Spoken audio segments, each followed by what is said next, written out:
Good day, everyone. Welcome to your English virtual classroom. This is Sir Ron, your English teacher. Before we formally start our lesson, let us take a look at these examples first. This is an example of how to cook sunny side up fried egg, and you are provided with a clear set of instructions. How about this one? It is a paragraph. The painting was a field of flowers, blues and yellows atop deep green stems that seemed to call the viewer into play. You may pause for a while and take a look back at the examples I provided earlier. These examples are actually examples of expository texts. But what exactly is an expository text? And that is what we will be talking about in this lesson. In discussing expository text, we take a look at the word expository and extract its root word, which is expose. And expose means to show or make something known. That is the main purpose of expository text. It exposes, it tends to explain, illustrate, clarify, or explicate something in a way that becomes clear for our readers. Meaning to say, it exposes something. There are different types of expository text. Let us enumerate them one by one. We have description. The other one is sequence. The third one is compare and contrast. Fourth one is problem and solution. And the last one would be cause and effect. Now, there are a lot of other types of expository text, but we will be focusing on these 5, and we'll start with description. From the term itself, description, it means it describes something, some place, some experience, or some situation through sensory information. Meaning to say, describing something through the use of your sense of touch, hearing, seeing, tasting, and feeling. Let us take a look at this example. The sunset filled the entire sky with deep colors of rubies, setting the clouds ablaze. The waves crashed and danced along the shore, moving up and down in a graceful and gentle rhythm like they were dancing. If you can notice, the text actually shows us, provides us with a mental picture of what the sunset looks like.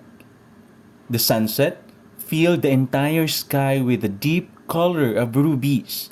Now, even if you are not seeing the sunset itself, it gives you a clear mental picture of what the sunset looks like.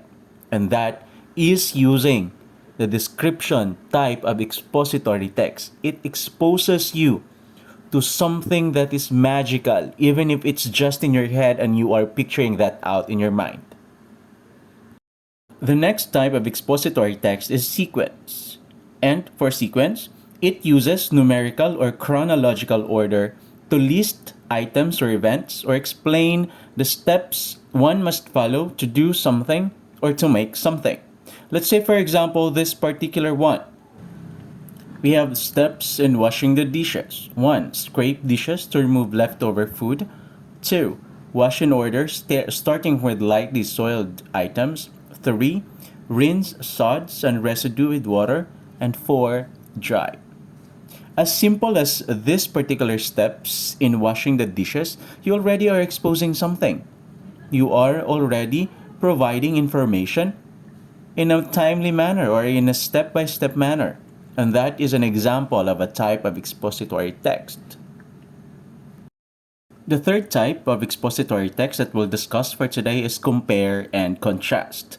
Now, for compare and contrast, it examines the similarities and differences between two or more people, events, concepts, ideas, and many others. Take a look at this example. We are comparing apples and oranges. And example of this one would be apples and oranges can make us healthy. However, oranges are more acidic than apples, and it is clearly shown in the graphic organizer on your screen. In comparing and contrasting, you can also utilize the Venn diagram to show similarities and differences of anything that you are comparing or contrasting. The fourth type that we will be discussing is problem and solution. Now, for problem and solution, it sets up a problem or problems, explains the solution, and then discusses the effects of the solution.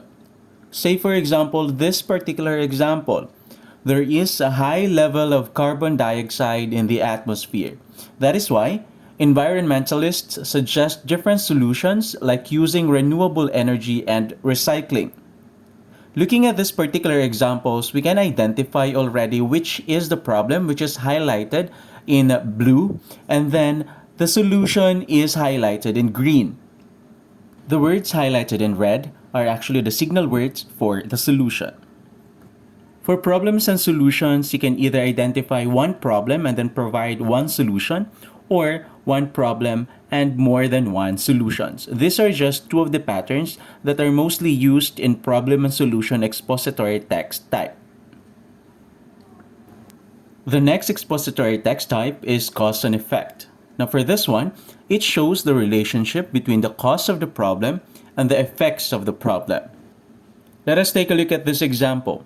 A tornado blew the roof off the house. As a result, the family had to find another place to live. We can already identify which of this is the cause. This one is highlighted in blue, and the effect would be highlighted in green. The ones highlighted in red is or are the signal words that signals your effect. For cause and effect, you can either have one cause and one effect, the simple cause and effect relationship, or we can have one cause and two effects, or more than one effects. These are just some of the patterns for cause and effect relationship. Now that we have understood expository text, let us put that understanding to use. What you are going to do is to identify the type of expository text in the following items. I will give you time to think about your answers after I provide you or I reveal the correct answer. Are you ready? Let's start with this one. The sun is shining so brightly it hurts my eyes. I wish I did not go out at this hour, but I don't want to miss the beautiful flowers blooming in the field. What do you think is the type of expository text in this particular item?